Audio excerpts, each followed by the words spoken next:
بذكر الله ترتاح القلوب وتنزاح المتاعب والكروب.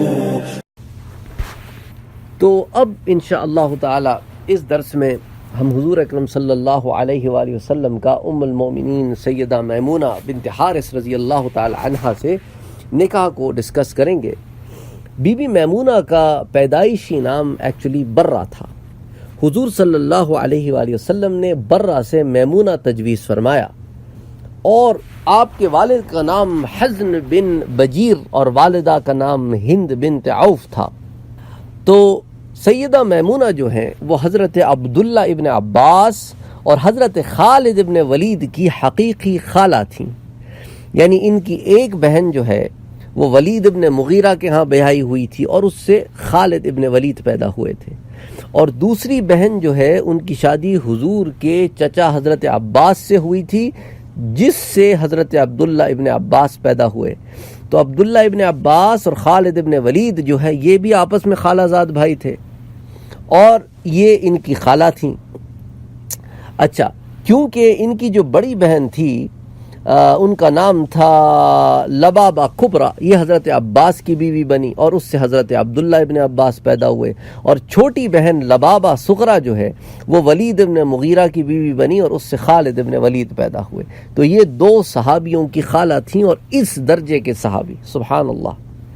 ان کا پہلا نکاح جاہلیت کے دور میں مسعود بن عمر سے ہوا تھا، لیکن کسی وجہ سے دونوں میں علیحدگی ہو گئی تھی. اس کے بعد ان کا نکاح ابو راہم سے ہوا. ابو راہم کا انتقال ہو گیا تو حضور صلی اللہ علیہ وآلہ وسلم نے آپ سے نکاح فرمایا. یہ نکاح 7 ہجری میں ہوا. اس وقت آپ عمرے کے سفر سے واپس تشریف لا رہے تھے. واپسی کے سفر میں صرف کے مقام پر یہ نکاح ہوا. یہ صرف کا جو مقام ہے یہ مکے سے 6 کلومیٹر کے فاصلے پر ہے. اس وقت حضور صلی اللہ علیہ وآلہ وسلم 60 سال کے تھے اور بی بی میمونہ جو ہے وہ 36 ایئرز کی تھی. حضور کی یہ وہ زوجہ ہیں جن کا انتقال سب سے آخر میں ہوا. آپ کا نکاح مقام صرف میں ہوا، آپ کی وفات بھی مقام صرف میں ہوئی، اور آپ کی نماز جنازہ آپ کے بھانجے حضرت سیدنا عبداللہ ابن عباس نے پڑھائی. اچھا، جب آپ بیمار ہو گئی تھیں تو اس وقت آپ مکے میں تھیں، تو آپ نے لوگوں سے کہا کہ مجھے یہاں سے لے جاؤ، کیونکہ حضور صلی اللہ علیہ وسلم نے مجھے کہا تھا کہ تیری موت مکے میں نہیں ہوگی. تو اس لیے انہیں یہاں مقام صرف میں لایا گیا اور یہیں آپ کا انتقال ہوا.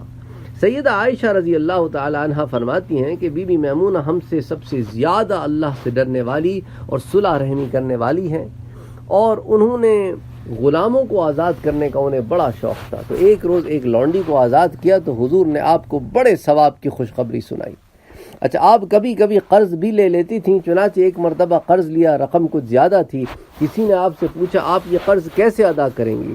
آپ نے فرمایا اللہ کے رسول نے فرمایا ہے جو شخص قرض ادا کرنے کی نیت رکھتا ہو اللہ خود اس کا قرض ادا فرماتے ہیں. آپ رضی اللہ تعالی عنہ سے 31 احادیثیں جو ہیں وہ مروی ہیں. اچھا، تو جب حضور صلی اللہ علیہ وآلہ وسلم مکے سے روانہ ہوئے تو آپ صلی اللہ علیہ وسلم نے بی بی میمونہ سے اس وقت عقد فرمایا. اچھا، اس میں ایک اور واقعہ بھی آتا ہے کہ بی بی میمونہ نے اپنے آپ کو حضور صلی اللہ علیہ وسلم کو ہبہ کر دیا تھا، اور انہوں نے آپ کے چچا حضرت عباس کے اوپر چھوڑا تھا.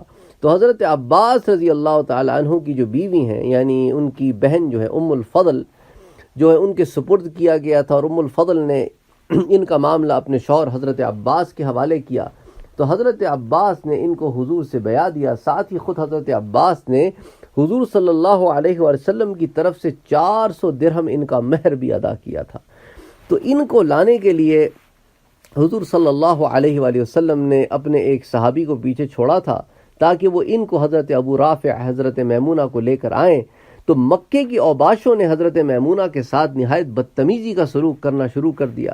تو حضرت ابو رافع نے کہا کہ میں نے ان سے کہا کہ تم بھول گئے ہو کہ ہمارا اور تمہارا معاہدہ ہے، تم چاہتے ہو کہ پھر تلواروں سے تمہارا اور ہمارا مقابلہ ہو.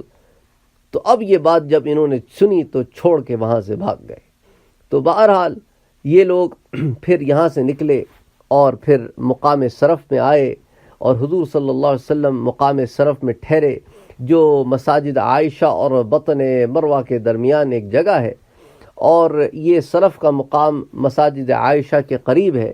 یہاں صرف کے مقام پر رسول اللہ نے ایک درخت کے نیچے حضرت میمونہ کے ساتھ عروسی فرمائی۔ بعد میں اسی مقام پر حضرت میمونہ کی وفات ہوئی اور وہ یہاں دفن بھی ہیں۔ اللہ کے رسول صلی اللہ علیہ وسلم نے ان کو اطلاع دی تھی کہ ان کی موت مکے میں نہیں ہوگی۔ تو اس ضمن میں آپ سے واقعہ تو آلریڈی بیان کر چکا ہوں۔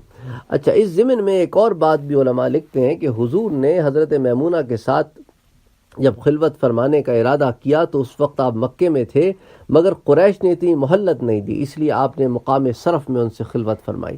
اچھا، قریش کو آپ نے دعوت ولیمہ بھی دی تو قریش نے کہا کہ نہیں، ہمیں آپ کے کھانے کی ضرورت نہیں ہے، بس آپ یہاں سے چلے جائیں۔ تو یہ کچھ واقعات تھے جو اس ضمن میں آئے۔ وما علینا الا البلاغ۔